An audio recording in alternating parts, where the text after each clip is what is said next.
Mesdames, Messieurs, chers collègues parlementaires, il m'appartient d'animer la présente réunion dont l'objet est de rendre publique une déclaration de soutien d'une majorité de députés représentant toute la diversité de l'Assemblée nationale.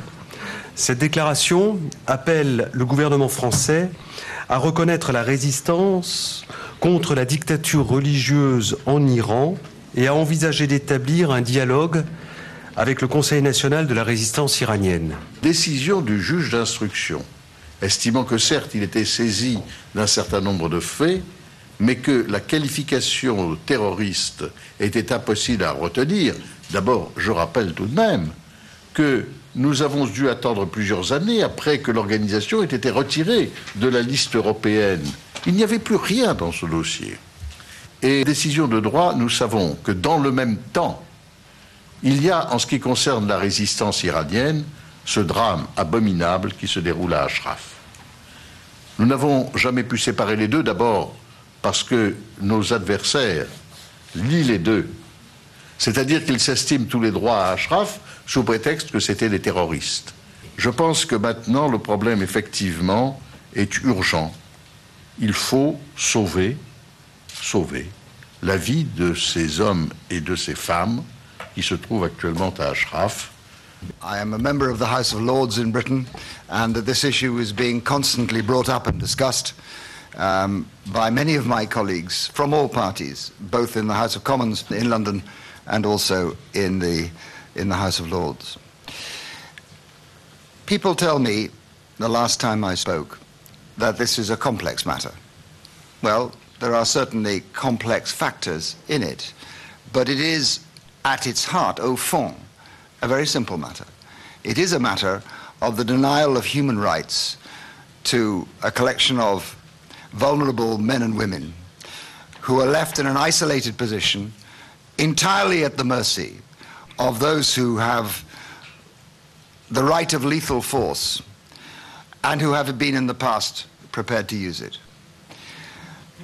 There is a legal issue here, but there is a claim, personally, I am persuaded about it, that these people, the inhabitants of Ashraf, have the protection of the Fourth Geneva Convention. We have people who should be being protected by the international community, and we have people who, all the reassurances that we have been given by the powers that be in Iraq, we have people who have suffered nevertheless from the actions that they have taken.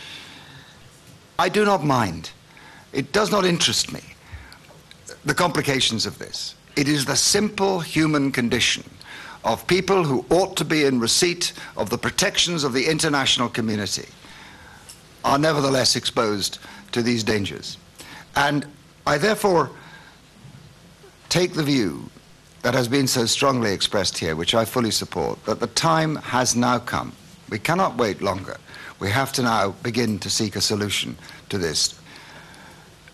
Now, I'm told by those with whom I've discussed this that negotiations are being held up because those who would participate in them are seeking conditions. Well, what conditions?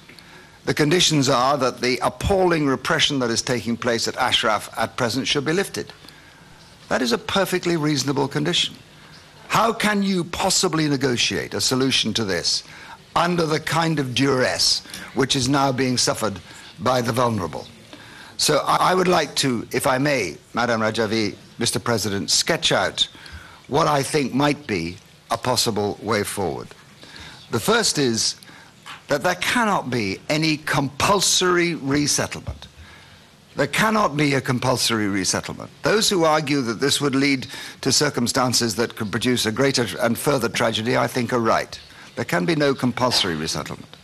The second is that before there are any negotiations, the appalling repressions exercised on the people living in Ashraf have to be lifted. And the third is that there shall be, and there should be, international observers in the camp. L'Union européenne en avait le courage, et si les Nations Unies n'en avaient pas les moyens ou n'avaient pas les moyens de décider, on pourrait imaginer que l'Union européenne se substitue à l'Organisation des Nations Unies et considère qu'il lui appartient, dans un certain nombre de cas, d'assurer elle-même cette présence d'observateurs au nom d'une politique étrangère de l'Union, qui enverrait des observateurs et se prétendrait en situation de l'observer. C'est la présence d'observateurs de l'Union européenne et un statut de protection par l'Union pourrait être décrété sans que ça exige ou entraîne nécessairement des dépenses.